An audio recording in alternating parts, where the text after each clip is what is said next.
Bismillahirrahmanirrahim. Assalamualaikum warahmatullahi wabarakatuh.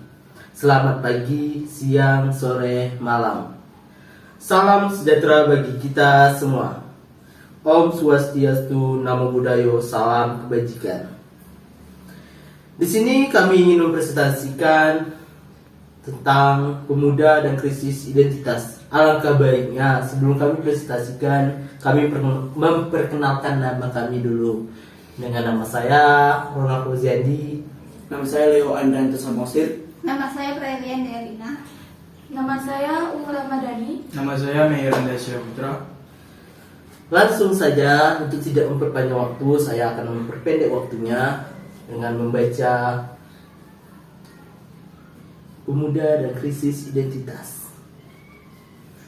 Pertama, pengertian identitas.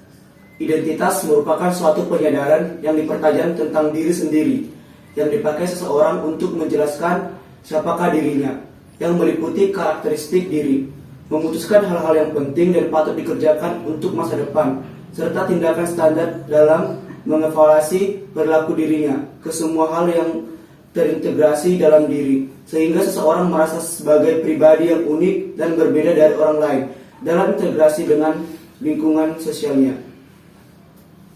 Pembentukan kritis identitas. Remaja akan mempermasalahkan siapa dirinya karena kebingungan menghadapi perubahan fisik, anatomik, psikologi, dan sosial yang dianggap dari nilai-nilai maupun kebudayaan yang berlaku dalam masyarakat.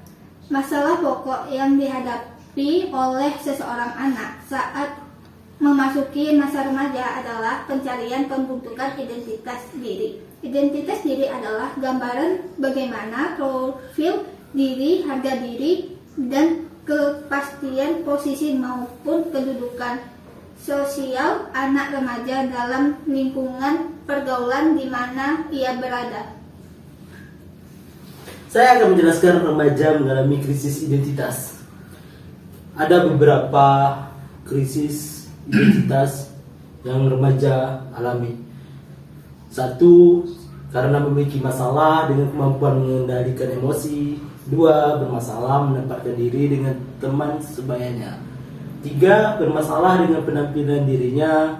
Empat, tidak mendapat figur yang tepat untuk mencapai identitas diri yang baik. Lima, saat remaja mengalami krisis identitas. Materi yang kedua yaitu krisis ideologi dan identitas generasi Z. Pengertian ideologi. Ideologi berasal dari kata idea, berarti gagasan, konsep atau cita, dan logos yang berarti ilmu. Secara harfiah, ideologi berarti ilmu pengetahuan tentang ide-ide atau the science of ideas, atau ajaran tentang pengertian-pengertian dasar. Ada beberapa penerapan Pancasila pada generasi Z. Dalam menerapkan nilai Pancasila pada generasi Z di era revolusi industri 4.0 ini, tentu Pancasila merupakan dasar negara yang sepatutnya pemuda-pemudi seperti kita ini menjadikan Pancasila sebagai cara berpikir dan implementasi perbuatan dalam kehidupan sehari-hari, di mana di setiap butir sila tersebut mengandung pedoman serta landasan hidup dalam kehidupan berbangsa dan bernegara. Ancaman teknologi di generasi Z. Seiring berkembangnya peradaban dan pesatnya teknologi yang datang, generasi milenial dan Z kini diuji dalam mempertahankan sendi-sendi dari nilai Pancasila. Dari nilai Pancasila itu sendiri dalam kehidupan bermasyarakat dan bernegara. Masih banyak di antara kita yang tak acuh terhadap Pancasila serta melanggar berbagai aspek kehidupan. Pancasila dianggap hafalan semata, bukan pandangan, bahkan terkesan hanya dialektika.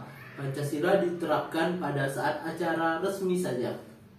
Ini menyebabkan berbagai ancaman militer maupun non-militer datang silih berganti menguji terhadap ketahanan bangsa Indonesia, notabene mempunyai keragaman agama, suku, budaya, dan bahasa. Semisal saja ancaman dari bidang pertahanan keamanan. Maraknya kejahatan, terorisme, dan radikalisme yang dewasa ini meresahkan masyarakat Indonesia. Ancaman yang lain datang dari aspek ideologi, berkembangnya paham komunisme dan liberalisme akibat dari arus globalisasi yang datang begitu cepat dan ketidaksiapan kita menerima peradaban itu, yang akhirnya banyak dari kita hidup dalam kemewahan, terjebak dalam pergaulan bebas dan menjadi penikmat narkoba. Belum ditambah gaya hidup konsumtif, di mana kita hidup yang mahal adalah gengsinya melebihi harga mahal daripada barang itu. Sikap individualisme yang ingin menang sendiri, menganggap orang lain tidak penting, pada akhirnya menjadikan kita bersikap apatis dan ahli terhadap kehidupan sosial. Materi yang ketiga, pemuda yang terindividualis. Pengertian individualis. Individualis adalah pribadi seseorang yang mengedepankan atau mengokohkan pertahanan kebebasan diri dari kepribadiannya. Penganut paham individualisme yang mementingkan diri sendiri, egois, tidak peduli dengan lingkungannya, terutama lingkungan masyarakat ataupun organisasi. Ciri-ciri individualisme. Yang pertama ada satu, selalu berupaya mendominasi orang lain dengan menunjukkan seperti superioritas saat mengendalikan orang atau kelompok lain. Yang kedua ada senang menarik simpati orang atau kelompok lain dengan mengungkapkan ketidaktahuan dan rasa tidak aman. Yang ketiga ada cenderung memiliki sikap negatif, keras kepala, dan suka memaksakan kehendak pribadi tanpa memikirkan perasaan orang lain. Yang keempat ada cenderung memiliki sikap negatif, keras kepala, dan suka memaksakan kehendak pribadi tanpa memikirkan perasaan orang lain. Yang kelima, suka merendahkan status orang lain, tidak menjaga perasaan orang, dan tidak suka dengan keterlibatan orang lain. Dampak individualisme bagi sosial budaya.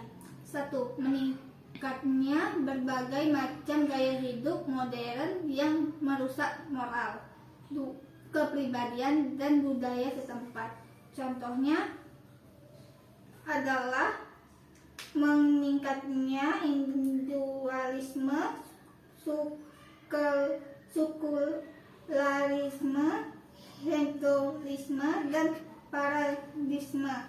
2. Penyebaran